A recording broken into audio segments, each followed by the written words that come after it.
За хуулийн төслийг яг ерөнхийд нь үзэл баримтлалын хувьд бол дэмжиж байгаа. За ялангуяа одоо ахмадууд сүүлийн 1 жил гаруй одоо энэ тэтгэвэр тэтгэмжийг нэмэх асуудлыг бол одоо маш их тавьж байгаа. 600-700 мянган төгрөг нэг талаар бол одоо баталгаагүй амжиргааны баталгаач доод түвшин инфляцийн өсөлтийг бол одоо ахмадууд хөгжлийн бэрхшээлд гүйцэхгүй байгаа. Тэгээ бид нөгөө инфляцийн л дөнгөж одоо нөхөх байдлаар ингээд цаашаа удаа явах юм бол үндсэндээ одоо тэтгэврт гараад ихэнх нь одоо нөгөө ядуурл руу орно гэдэг ийм байдалтай бол байгаад байна л. Тэгэхээр энэ дээр бол одоо шийдэл гаргаад тэтгэврээ нэмэгдүүлэх юм боломжуудыг гаргаж алстаа би тэтгэврээ шударгаар олон жил төлөх юм бол би баталгаатай жил болгон өсөөд үн цэнийг алдуулахгүйгээр авах юм байна гэдэг энэ үндсэн концепцийг хийхин тулд яг энэ шударга тогтолцоо руу оруулахаас өөр арга байхгүй. Тэрний наан одоо яарад одоо ингээд бүгдийг нийжлэх ингээд тгий гэдэг байдлаар ингээд явах юм бол энэ цаашдаа бол одоогийн тэтгэвэр төлж байгаа хүмүүсийн хувьд бол жоохон итгэл үнэмшил алдагдана. Өшөө илүү бага төлөөд ихийг авъя гэдэг энэ нь бол гинжин урвал бол одоо хэзээ ч дуусахгүй. Эцсийн нүнд нь яг хөөхөр бүгд тэтгэвэр авч чадахгүй гэдэг юм эсэл байна. Тийм учраас бол одоо энэ хуулийн дээр бол энэ шударга тогтолцоо буюу энийг одоо маш оновчтой хийгээд урамшуулгатгоц хийгээд өгөх юм бол энэ даатгал төлөхгүй байгаа хүмүүс чи эндээ одоо ороод ирнэ гэдэг нэг зүйлийг бол хэлмээр байна. За хоёрдугаарт энэ шилжилтийн юм дээр хожигсод болон хожигдгсод гэдэг нэг хоёр юм байна. Хохирогчд гэдэг. Энийг одоо уулан засмаар байгаа. Би 2023 онд нийгмийн даатгалын хууль өөрчлөлт орж байхад яг сүүлийнхаа 5 жилиг аваачаад хамгийн доотлоор төлж ирсэн хамгийн дээдлэр төлөөд эхэлждэг. Энийг засъя. Жилд өсөж байгааг нь дээдл нь нэг 20 орчим хувиар л өсгий. Тэгэх юм бол тэр 5 жилийнхэн дунджаар түүнээс дээш одоо 10 дахин 1 жилийн дотор цалин нэмэгдчихдэг тийм одоо байгуулгаж бараг байхгүй шүү дээ. Энэ бол одоо цэвэр хуулийн цоргыг ашиглаж байгаа. Нэг хэсэг нь бол одоо маш жоохны халбгаар саналуу хийгээ шангаар хотгож аваад байгаа. Энийн эцсийн дүндээ бид нэг тоогоноос авж байгаа учраас дийлийнх нь хохироод байгаа энэ нэг бол зайлшгүй засах ёстой. Харин ч бид нар бол оройтож орж ирж засаж гэнэ гэдгийг бол бас би хэлмээр байна. Тэгэхээр энэ тал дээр бол одоо бас яаралтай хэлцгээс өөр аргагүй байгаамаа гэдгийг бол би нэгдүгээр тодруулж хэлье. Гэхдээ энэ өвлүүлэх асуудал энээс бол хязгаарч ухарч болохгүй.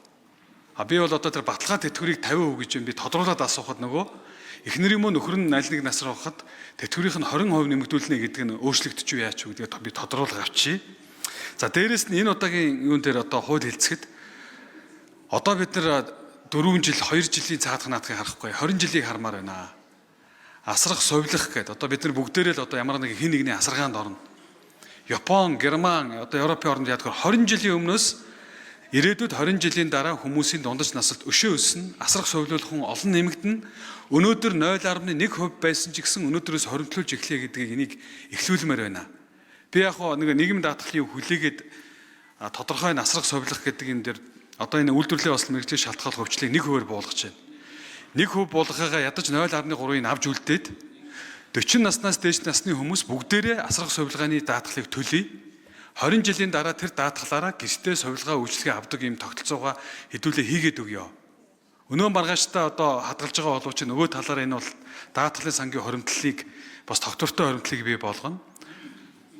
Мөн одоо 10-аас 15 жилийн дараа тэтгэврт гарах гэж байгаа. Өнөөдрийн 45-та 50-та хүмүүст хэрэг болох юм аа гэдгийг бол би бас зориуд хэлмээр. Энэ тал дээр ерөнхий сайд бас та энэ зүйл дээр бас анхаарч өгөөч гэдгийг хэлмээр байна.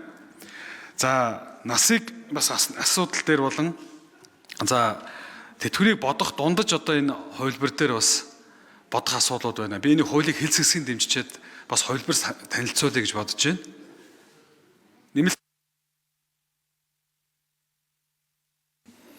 за ерөнхий сайд хариулъя.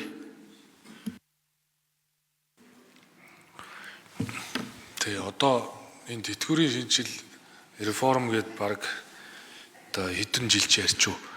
24 онд тэр нийгмийн даатгалын багц хууль баталсан байна. Нэг алгасан. За гэхдээ ер нь ингээд нэг юм сонгуулийн циклийн өмнө дандаа одоо нөхөн төлүүлнэ гэл. Тэгэл янз бүрийн органик хуулиар дамжуулаад ингээд тухайлсан зарим бүлгүүдийн насыг хойшлуулад урагшлуулад яг үндэ ингээд сэглээ хийцээ бил.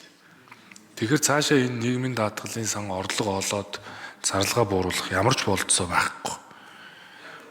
Тэгэхээр тэр одоо ахмадуудаас асуухаар миний ингээд тэтгэврийн зөрөө 5 жилийн дараа гарсан үнэтэй харьцуулахад минийх бага байна штэ. Миний тэтгэвэр яагаад бага вэ гэвэл 91 онд намайг 40 настай байхад тэтгэврт гаргацсан маа. Тэгээд одоо эрт гарцсан учраас багаар тогтоолгоцсон. Ингээд тэгэхээр ерөөсөө л энийг сонгуулийн циклийн өмнө дандаа ингэж сэгэлж хайсаар байгаад ийм л нөхцөл рүү ингээ оруулчихжээ.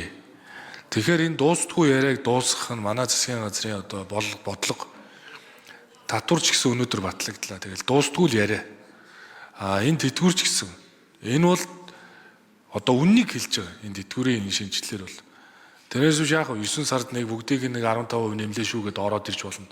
Гэхдээ дахиад нөгөө бухимдал насын урд хойно оруулсан ингээд нөхцөл байдал чи ийм байгаа штэ гэл ингээл эхэлнэ.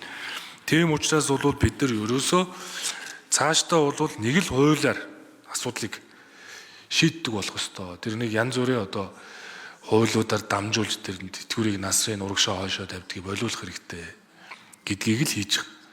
Тийм учраас энэ баталгаа тэтгэвэр гэдэг бол гараанаас гаргаж байгаа нь юу гэхээр ажилласан жилийг урамшуулах чинь шүү дээ. Тэгэхээр ялгамжтай тогтоогоод эхлэхээр хүмүүсийн тэтгэвэр ялгаатай тогтно.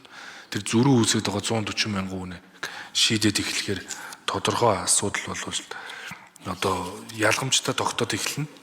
Тэгээ ер нь өөрөө нөө нийгмийн даатгалын санд шимтгэл төлөөчөө гэдэг юм хөшүүргүүдийг хэрэглээд эхлэхээр бол энэ чинь нөгөө зарлага буурнаа л гэдэг байгаа байхгүй.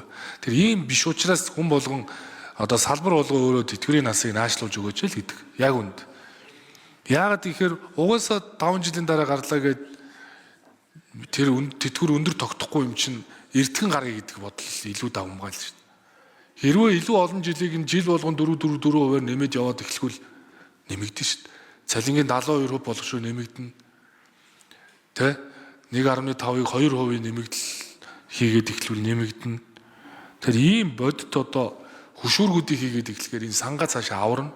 Дээрээс нь хагас өрөмтөө шилжинэ. Хувийн нэмэлт тэтгэврийн сантаа болно. Тэн чимтгэл төлөв татвараас чөлөөлнө. Бүх талын хөшүүргийг хийж байна.